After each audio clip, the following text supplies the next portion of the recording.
Assalamualaikum warahmatullahi wabarakatuh. Waalaikumsalam. Teman-teman FTA dimanapun berada di seluruh dunia, di seluruh provinsi, dan juga teman-teman seperjuangan yang menonton video ini. Hari ini saya bersama Mas Doni, Ketua Harian FTA, dan juga Mbak Ida, Sekjen FTA. Kami perlu bukan mengklarifikasi ya, kami perlu rasanya untuk memberikan suatu keterangan tentang yang terjadi kemarin itu seperti apa sebenarnya dilihat dari kepentingan dan visi misi FTA, Forum Tanah Air secara komunitas. Jadi terus terang saja saya sangat kaget dan juga cukup miris ya melihat keadaan kemarin itu, karena hal tersebut sangat jauh daripada gambaran sebuah negara demokrasi, sangat jauh dari gambaran sebuah negara yang civilized. Apa itu civilized ya? Beradab, ya, betul-betul bengis dan sangat-sangat tidak bisa ditolerir gitu. Jadi itu yang kita tangkap kemarin. Namun di lain pihak, kami dari FTA juga melihat ini adalah suatu bukti bahwa apa yang FTA perjuangkan itu nyata adanya. Karena yang kita perjuangkan adalah bagaimana demokrasi di Indonesia itu betul-betul bisa terlaksana, sehingga hak-hak dan suara rakyat itu sebagai pemilik kedaulatan di negara demokrasi itu bisa betul-betul terlaksana. Jadi yang selama ini, yang kalau ada orang menganggap ini sebuah tesis atau hipotesa ataupun cuman dugaan daripada suatu komunitas dari FTA bahwa Indonesia punya demokrasi itu seperti ini, kita baik-baik saja dalam proses demokrasi, nggak bisa. Kita sudah mulai reformasi lebih dari 25 tahun yang lalu, tapi kejadian kemarin itu seperti pembuktian ya Mbak Ida ya, pembuktian bahwa kita belum berada di level suatu negara yang civilized, suatu bangsa yang beradab seperti itu. Dan dari informasi yang kemarin itu, saya melihat bahwa keadaan seperti ini kalau dibiarkan terus malah justru sangat kontraproduktif dengan rencana Indonesia menjadi Indonesia emas atau negara maju ya, dari tahun 2045. Nah, kalau kita melihat secara garis besar, kenapa sampai terjadi seperti ini? Kita melihat picture-nya yang lebih besar. Kalau kejadian seperti ini kan dianggap oleh pihak-pihak siapapun yang mendalangi. Kami dari FTA tidak menunjuk atau finger point, oh ini didalangin oleh ini, dalangin oleh ini. Enggak, kita enggak berpikir seperti itu. Tapi siapapun di belakang ini, itu hanya berpikir sumbu pendek aja, short term. Ya, kenapa saya bilang begitu? Karena kebetulan yang buat acara ini kan diaspora. Kemudian kemarin kita live, ya, dan apa namanya, dilihat oleh semua teman-teman diaspora yang tidak hadir secara langsung di Jakarta.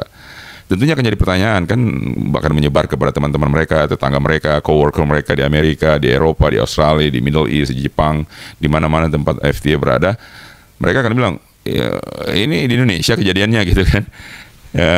Apa ini kan seperti itu. Jadi justru membuat orang-orang berpikir bahwa Indonesia ini masih negara yang primitif gitu, terbelakang.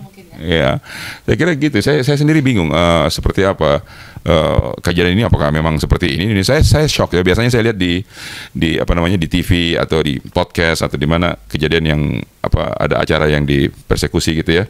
Yang ya dari zaman dulu lah ya, masih zaman 2019 ini Mas Doni kan sering dipersekusi dulu 2019 itu ya. Tapi saya mengalami sendiri kemarin. Saya bilang it's really happened to me gitu. Iya makanya. Ternyata memang dari sekian banyak peristiwa kemarin-kemarin, inilah yang terjadi di negeri ini. Ketika kita memang rakyat bersuara, ada pandangan negatif di luar sana yang memang menestak bahwa memang inilah demokrasi, memang Indonesia sudah hancur. Betul kata Pak Tata kemarin ketika ada di konferensi pers itu, bicara kalau Indonesia terbelakang 40 tahun ke belakang, lebih buruk dari Orde Baru, betul ya Kak? Nah, sekarang kalau misalnya kita melihat lagi next ke depannya, apakah demokrasi akan seperti ini terus dipertahankan? Apakah akan ada demokrasi, perbaikan demokrasi? Mungkin yang ada di pikiran saya, apakah kita akan seperti ini terus, di mana rakyat ataupun akademisi dan intelektual ya yang jelas-jelas harus memang bisa memberikan pikiran, ide, gagasan itu untuk kemajuan bangsa, apakah harus ditekan terus oleh pemerintah? Saya pikir tidak. Berarti di sini harus ada perbaikan gitu loh Pak. Ya kalau menurut saya. Ya, memang betul ya bahwa Bang Tata ini dari New York, sehingga beliau sangat kaget dan terheran-heran dengan kondisi di Indonesia. Kami yang berada di Indonesia ya tidak terlalu kaget, tidak terlalu aneh, karena beberapa tahun yang lalu pernah kita terjadi seperti ini dan modusnya hampir sama. Polanya hampir sama. Jadi memang ya ini yang terjadi di Indonesia, Bang Tata. Jadi selamat datang di Indonesia. Welcome to the real world. Ya, jadi memang itu memang, tapi di balik senyum ini sebetulnya menyakitkan. Menangis, perih rasanya. Apakah kita akan hidup di dalam aura, atmosfer seperti ini terus menerus? Apakah setelah pelantikan ini ada harapan ataukah ada keinginan dari pemerintahan rezim ke depan, Bapak Prabowo, apakah ingin diteruskan seperti ini? Apakah akan menyelesaikan persoalan-persoalan bangsa yang membuat malu, mendorongkan indeks demokrasi di Indonesia?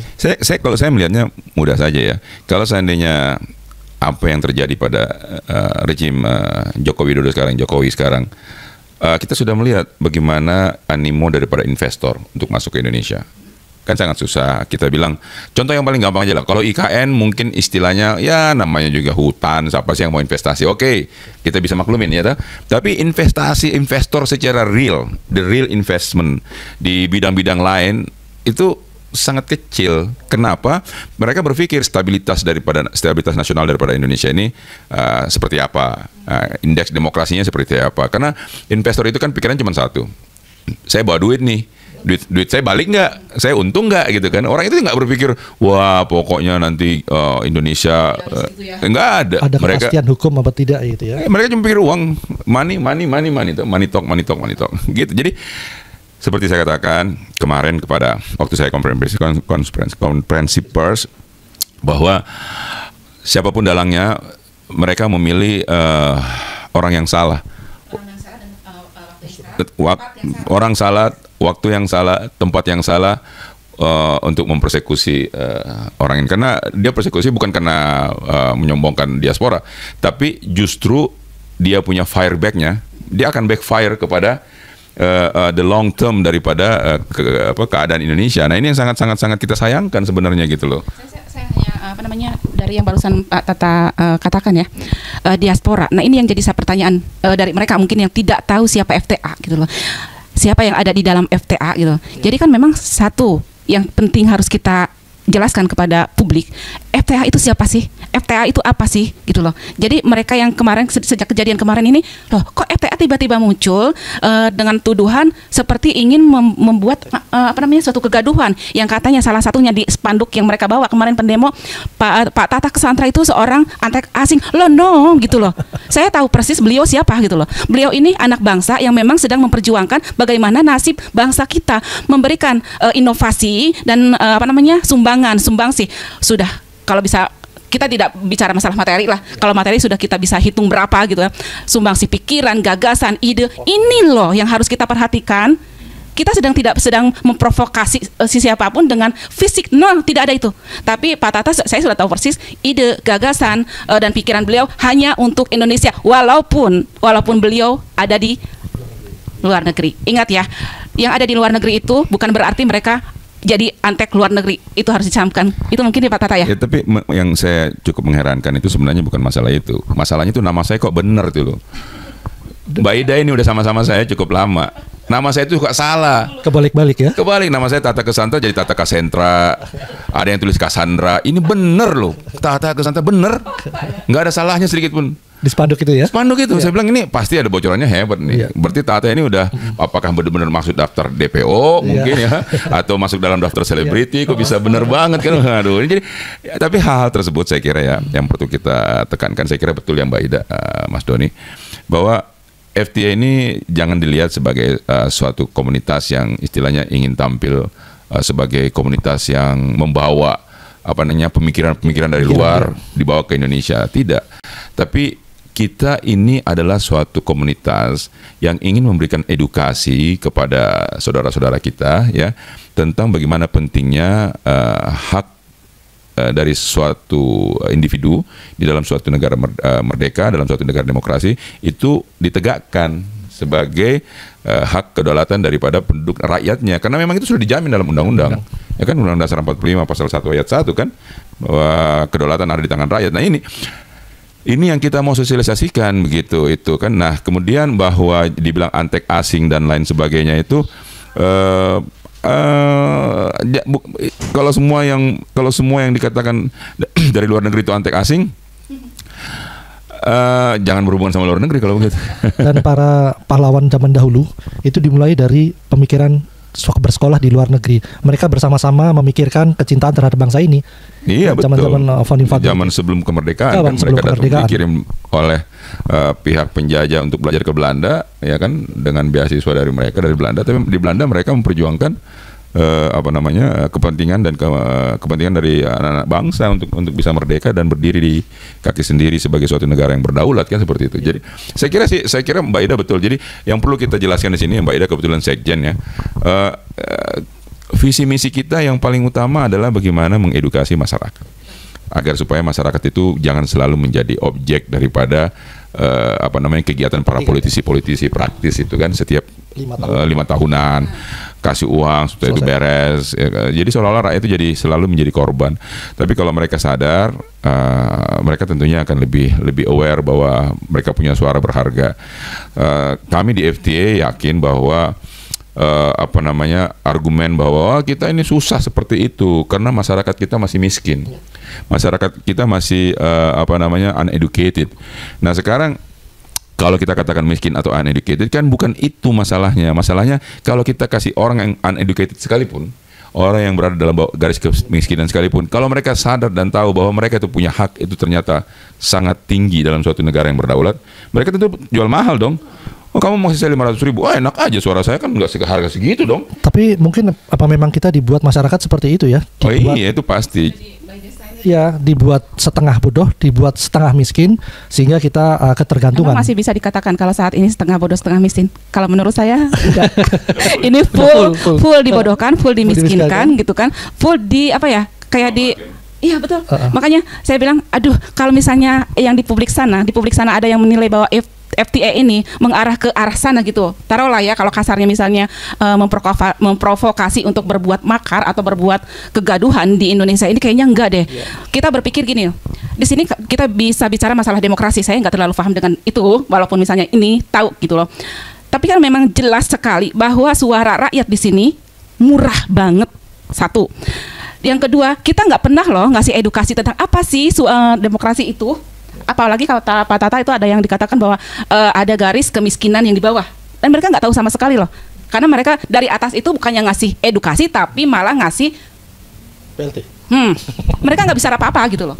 Nah, ini yang sedang kita perjuangkan, bagaimana negara ini punya anak-anak bangsa, anak-anak kita yang memang jelas-jelas punya otak, bukan punya otot gitu loh. Otak tapi bukan otot tapi otak, tapi otot dan otak itu harus berfungsi. Betul Pak Tata? Iya betul. Yang terjadi di acara kita, jadi otak dibalas diserang dengan otot. Kami memang tidak meladeni hal-hal remeh-temeh seperti itu, karena memang ya usianya ya sekedar informasi. Yang kemarin datang itu adalah para akademisi, para ilmuwan, dokter dan profesor di bidang ahlinya. Usianya cukup tua, usianya cukup di atas 55 tahun, 55 tahun ya. Kecuali saya ya. Di bawah 50 tahun. Di bawah 40. Dan itu mereka serang, dan itu mereka lakukan anarkis. Buat kami itu memalukan dan itu sangat brutal. Tetapi kami tidak melawan karena memang bukan kelas kita di situ. Dan ini yang perlu yang kita khawatirkan, Bang Tata. Kita melihat di media-media itu beberapa anak bangsa yang cinta akan bangsanya dan lingkungannya ini sudah tergugah dan tersinggung dan marah. Nah, ini kan membuat menjadi potensi gesekan. Ini yang kita khawatirkan. Dan itu memang kita kemarin menjaga agar tidak terjadi perlawanan. Kami mengkhawatirkan apabila aparat tidak jelas, tidak bersikap adil, para pemangku kekuasaan tidak mengambil sikap, kami khawatir ini terjadi gesekan. Ini perlu dipikirkan karena beberapa jawara, beberapa ini juga sudah membuat respon. Kami tidak menghimpun sama sekali, tidak, kita menahan, tetapi itu yang kita khawatirkan. Ya itu betul yang Mas Doni bilang. Jadi memang kemarin pada saat kejadian itu saya kira Mas Doni juga ya, Mbak Ida dan teman-teman yang punya karena jangan salah, FTA ini bukan member saja tapi jaringan, ya kan, seperti Mbak Ida selain member, sekjen punya jaringannya sendiri, Mas Doni ya kan sebagai ketua harian juga punya jaringannya sendiri. Jadi jaringannya ini yang kemarin yang panas gelisah, ada apa, kenapa dipersekusi, kenapa seperti ini yang mencoba menghubungi saya juga dihubungi oleh beberapa elemen-elemen lain. Apa yang kita harus lakukan nih Bang? Kita siap nih, tunggu perintah, apakah istilah siap perintah. Siap perintah. Ya kan saya juga siap perang, siap segala macam. Saya nggak biasa dengan istilah-istilah itu. Siap perintah Bang. Belum perintah apa ini kan? Jadi intinya kita kembali lagi back to the laptop bahwa FTA itu visi misinya cuma satu, bagaimana melihat saudara-saudara kita itu betul-betul jangan selalu dimanfaatkan karena kemiskinannya, dimanfaatkan karena kebodohannya, dan janganlah menjadi alasan buat kita bahwa karena rakyat kita masih bodoh, rakyat kita masih miskin, ya udahlah, susah dikasih taunya, nggak nyambung. Itu pasrah. Dan saya kira gini ya, kalau seandainya nih ada orang yang uneducated, anggaplah uneducated, kemudian dia dibawa garis kemiskinan, tapi kalau dia tahu haknya dia bahwa ternyata kalau saya nggak pilih dia, ada kemungkinan dia nggak jadi gubernur, nggak jadi bupati, wali kota, nggak jadi anggota DPR ya. Iya, loh kenapa begitu? Ya one vote, satu suara adalah sangat berharga kan, gitu loh. Dan jadi, FTA tidak masuk dalam ranah politik praktis ya Bang ya? Bukan. Tidak dalam mendukung dalam pilkada dan lain-lain, itu yang kita mau saya sampaikan. Ya artinya gini, waktu mereka saudara-saudara kita ini, rakyat di bawah ini memilih siapa wakilnya, mereka sadar betul bahwa yang mereka pilih ini sesuai dengan apa yang bisa menjadi aspirasi mereka. Ini memang butuh waktu. Kita sudah sama-sama maklum kan bahwa perjuangan FTA itu bukan perjuangan 1-2 malam, itu perjuangan maraton panjang, perlu waktu, perlu endurance dalam berjuang. Makanya pejuang-pejuang FTA kalau kurang-kurang kuat, istilahnya ini kan kayak lari maraton ya, banyak yang tumbang di tengah jalan, biasanya begitu. Dan rezim tidak perlu khawatir dengan keberadaan FTA. Kami bukan dalam rangka praktis turun ke jalan untuk memakzulkan, untuk anti-asing. Bukan seperti itu. Apa yang lagi asing? Kita adalah komunitas pikiran, ide, dan gagasan. Itu yang perlu dicermati oleh rezim, bahwa kami tidak dalam ranah itu. Tidak usah khawatir, dan kita akan tetap terus kritis. Apapun yang misalnya ada dalam pikiran yang kemarin punya ide untuk menggeruduk kita, ya apapun yang mereka punya ide, punya pikiran buruk terhadap FTA, tapi inilah FTA. FTA itu tidak, satu kali kami jelaskan bahwa FTA tidak bisa digiring ke sana, tidak bisa digiring ke sini. Kami bukan bebek. Dan jangan salah nilai bahwa kami itu memang punya prinsip gitu loh. Jadi ketika kami harus bersuara, ya kami bersuara karena kedaulatan kami memang ada di kami gitu loh. Kedaulatan rakyat ya harus ada di rakyat, bukan di tangan penguasa gitu loh. Jadi kita coba edukasi semuanya untuk seluruh rakyat Indonesia, terutama untuk anak muda nih yang sekarang, apalagi yang kemarin hanya mengandalkan lutut, otak. Coba edukasi mereka. Kita berusaha untuk mengedukasi anak-anak seperti itu. Jangan mau digusur ke sana, digusur ke sini hanya untuk uang 30.000 rupiah. Kita miris sekali loh, nangis sekali loh. Kenapa? Karena saya juga seorang ibu. Saya tidak mau gitu anak-anak saya digiring ke sana, digiring ke sini menjadi bodoh hanya dengan uang kecil. Gitu. Tapi informasinya loh Mbak Ida ya, bahwa waktu selesai acara itu saya dengar dari teman-teman, saya nggak tahu betul apa enggak ya, bahwa kejadian ini memang kan bukan pertama kali ya, kan sudah sering. Betul. Katanya orangnya itu juga yang bikin rusuh ya. Iya betul, karena memang saya tahu persis ya. Saya tahu persis, saya hafal orang-orangnya walaupun pakai masker tuh kemarin kan Iya, pakai masker ya. Yang aneh padahal udah nggak ada COVID ya. Iya, itu pertanyaannya. Walaupun pakai masker saya tahu dari matanya, saya sudah tahu gerak-geriknya mereka. Oh, orang ini, oh yang kemarin, itu gitu loh. Jadi orang yang sama gitu. Orang yang sama. Dan saya dihitung oleh paranya sekitar 25 orang. Padahal kalau di gedung DPR, di depan DPR 1.000 mahasiswa, 1.000 aktivis, itu bisa dipukul mundur. Saya nggak ngerti ya, kenapa hanya 25 orang saja sulit sekali untuk dihambur, karena kami yang ada di situ kita legal, kita sudah ada pemberitahuan lewat hotel dan kita sudah membayar penuh dan kita customer, kita betul-betul dibuat tidak beradab, diusir-usir, dipukul meja-meja itu semua, dirusak properti dan lain-lain. Ya, sangat tidak beradab itu. Mengapa kita tidak melawan itu tadi? Karena kita memang paham akan keberadaban itu, kita sangat paham. Ya, saya kira yang Mas Doni bilang betul ya, bahwa kita begitu kejadian yang kita antisipasi adalah jangan sampai kejadian ini kita terprovokasi, ya kan? Ada beberapa hal menurut pandangan saya kenapa kita tidak terprovokasi. Pertama, karena memang niat dan members yang hadir dari FTA itu datang untuk berdiskusi, dan memang kita bergeraknya dalam bidang forum pikiran, forum diskusi. Jadi itu yang ada dalam kita punya benak kan, satu. Yang kedua yang seperti Mas Doni bilang, udah sepuh-sepuh semua ya kan. Udah.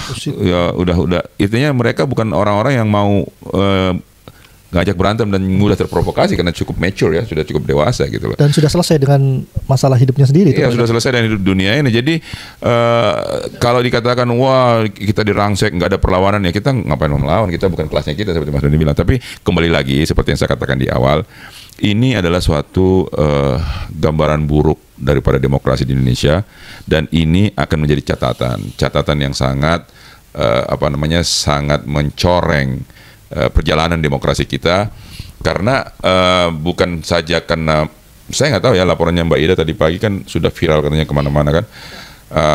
Saya punya teman-teman yang dari Jerman, dari Australia, yang di Amerika, itu sudah bilang ini sudah jadi istilahnya kalau orang sana bilang talking point, jadi sudah jadi pembicaraan begitu. Semua WA group rasanya juga sudah membahas tentang kasus ini. Kenapa menjadi pembicaraan utama? Karena ini yang sangat nomor satu dikhawatirkan, disedihkan oleh masyarakat Indonesia. Tidak ada lain. Mungkin ini sudah beberapa kali ya, yang kebetulan yang ada di Surabaya pun juga demikian. Saya jadi teringat Bang, itu kasus Ahmad Dhani. Itu pernah kejadian seperti ini, dia di dalam hotel. Tetapi para pendemo itu tidak berani masuk. Mereka tidak bisa masuk karena dia ditahan betul oleh yang berwenang untuk tidak bisa masuk. Nah kemarin ini mereka masuk. Nah itu yang kita menjadi tanda tanya besar, dan kita kekecewaan kita yang sangat besar gitu ya. Dan itu di depan aparat. Saya sangat menjaga, kasihan kawan-kawan aparat itu di depan aparat mereka melakukan seperti itu. Jadi aparat kita kasihan, malah kita kasihan dengan aparat. Iya, kalau bicara gini ya, saya jadi ingat pembicaraan kemarin. Padahal sebenarnya kita tidak mau bahas urusan kemarin nih sebenarnya, tapi akhirnya kita gara-gara ini mau nggak mau kita harus balik lagi ceritanya. Jadi saya jadi ingat waktu kemarin diberi jaminan oleh pihak kepolisian bahwa Bapak jangan ikut terprovokasi dengan keluar karena akan terjadi mungkin bentrokan, dan kami menjamin orang yang di luar pun tidak akan masuk untuk mengacaukan acara kita. Tidak lama setelah itu bukan masuk lagi, langsung keluar, bubarkan. Dengan makian ya? Iya, saya kaget sampai kita punya banner segala macam dihancurin kan. Nah, mereka pergi. Tidak lama kemudian kan memang kita intens ya berdialog sama pihak keamanan dan pihak hotel, yang kemudian mengatakan Pak ini tidak kondusif, kita minta ini diberhentikan kan. Akhirnya pada saatnya kita diantara kita sepakat dan kita diskusi sama pihak pihak kepolisian dan pihak hotel.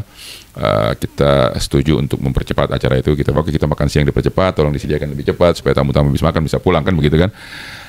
Tapi waktu itu sebelum ada setuju itu, pihak kepolisian saya tanyakan kan, kalau Anda membuat ini acara berhenti kemudian kami disuruh pulang, apa jaminannya bahwa tamu-tamu kami itu dari FTA bisa pulang tanpa diganggu? Wah, itu saya senang jawabannya itu. Siap, saya dan jajaran kami akan menjaga tamu-tamu Bapak, menjamin tamu-tamu Bapak tidak akan diganggu, dan kami akan kawal dan kami akan berikan pengamanan. Saya ketawa aja. Saya bilang, Pak, kayaknya belum sejam yang lalu Bapak bilang sama saya, kami jamin tidak akan ada orang yang masuk dari para pendemo untuk mengganggu acara Bapak. Nah itu terus dia bilang, iya Pak, tapi itu kita kecolongan. Ya. Saya bilang, kalau kecolongan karena Anda jaga depan dia masuk dari belakang, jangan jamin dong sama saya. Kalau Anda menjamin, Anda kan pengaman. Begitu Anda menjamin, itu artinya perimeter daripada hotel itu Anda sudah jaga. Jadi kan kalau memang jamin begitu, Des, guarantee, I guarantee gitu. Tapi ini terjadi gitu, jadi saya ketawa-ketawa aja. Saya nggak tahu ini lumrah atau tidak di sini gitu. Padahal itu Bang Tata, kawan-kawan, itu kita persiapannya itu untuk acara itu 2 bulan. Ya, kita betul. 2 bulan itu intens komunikasi dengan pihak venue, pihak hotel, sehingga pada malam hari, jadi tanggal 28 kita acara 28 ya, tanggal 27-nya itu kita masih baik-baik saja, belum ada pemberitahuan, tidak apa-apa. Setelah pagi hari 1 jam sebelum acara baru kita diberitahu ada demo di depan. Kita ditunjukkan ada surat dan lain-lain. Itu baru kita jam 7 pagi. Sehingga sangat tidak benar bahwa kami sudah diberitahukan bahwa akan ada demo dan lain-lain. Pun kalau ada demo itu hak berbicara, hak berpendapat masing-masing. Tidak boleh dipertemukan itu sebetulnya. Entah dipertemukan atau tidak sengaja, tidak ada yang tidak boleh itu sebetulnya. Jadi kami sangat tegaskan bahwa persiapannya sudah cukup lama, para pihak-pihak semua sudah cukup tahu dan sudah saling menjamin untuk tidak membuat kekacauan. Begitu kira-kira. Jadi saya tegaskan bahwa pemberitahuan itu sudah ada dengan cara lisan dan lain-lain, dan pemberitahuan sudah disiapkan oleh pihak hotel. Jadi himbauan untuk kawan-kawan anggota FTA dan jejaringnya, tetap tenang dan tetap bersemangat. Ini adalah given dari Allah.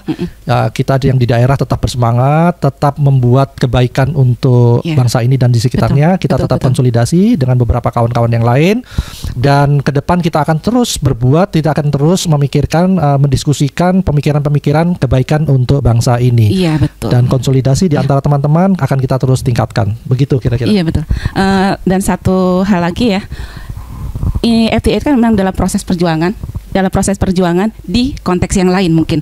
Kalau misalnya image-nya ada dari lain berjuang itu di lapangan, berjuang itu seperti ini, seperti itu. Nah, inilah FTA. FTA itu berjuangnya seperti ini. Dan ke depan kita harus berangkat, pertama itu berangkat dari niat, betul kan? Pertama niat. Luruskan niat, luruskan pikiran, satukan hati, satukan pikiran, satukan langkah itu. Dimanapun kita perjuangan, entah itu di lapangan, entah itu di forum, entah itu di diskusi, menghasilkan satu gagasan, satu pikiran, dan insya Allah nanti kedepannya akan menghasilkan, ini loh, Indonesia akan mencapai Indonesia emas di tahun 1945 ketika 2040 suka diskon deh. Iya. 2045 ketika rakyat kita, anak bangsa kita itu memang sudah terpacu untuk menjadi Indonesia anak-anak yang terbaik gitu loh. Ingat, gunakan otak dan gunakan otot dengan baik. Terima kasih juga, itu jejaring kita yang ada di luar negeri ya, anggota-anggota yang ada di 5 benua, di lebih dari 21 negara, yang sampai saat ini saya masih belum balas semuanya WhatsApp-nya. Tapi dengan adanya video ini membuktikan bahwa alhamdulillah kami semua masih utuh, masih bisa bicara dengan baik, jalan dengan baik, makan dengan baik. Saya betul-betul di feeding dengan baik oleh teman-teman Indonesia sampai saya kenyang terus tiap hari, dikasih makan terus sama Mas Doni dan kawan-kawan. Jadi kita sehat, alhamdulillah, sehat walafiat, kita tidak kurang satu apapun. Terima kasih semua doa dan supportnya dari teman-teman berbagai negara yang terus mengikuti perkembangannya. Yakinlah bahwa perjuangan ini memang ada naik turunnya, tapi yang kita harapkan adalah jangan kita terus turun, tapi kita harus naik lah, seperti iman kita juga kan naik turun. Nah, ada saatnya pada saat kita turun, kita kuatkan persatuan kita, tetap berdiskusi, berdialog dengan teman-teman di sekitar kita. Pada saat iman kita kuat, kita bantu teman-teman kita yang lagi kurang semangat untuk berjuang, kita berikan semangat lagi, karena perjuangan ini adalah perjuangan untuk saudara-saudara kita yang lain, bukan buat kita. Kalau kita berjuang untuk kita, itu ada agenda, ya. Kalau agenda kita tidak tercapai, kita kecewa. Tapi kalau kita berjuang untuk saudara-saudara kita, untuk kepentingan orang banyak, soal berhasil tidak berhasil itu tidak mengganggu kita, karena kita berpikir berhasil tidak berhasil kan bukan urusan saya gitu loh. Itu urusan Allah kan, urusan Tuhan yang memang mengatur semuanya, kodrat di tangan Allah semuanya. Jadi teman-teman jangan putus asa, tetap semangat. Dan dari Jakarta saya katakan saya baik-baik saja. Saya dikawal terus oleh teman-teman di sini, dikasih makan, dikasih tidur yang enak, pokoknya dimanja deh. Takutnya saya pulang malah nambah berat saya. Saya sudah agak langsing sekarang, takutnya pulang saya nggak langsing lagi. Terima kasih semuanya. Wabillahi taufiq wal hidayah. Assalamualaikum warahmatullahi wabarakatuh.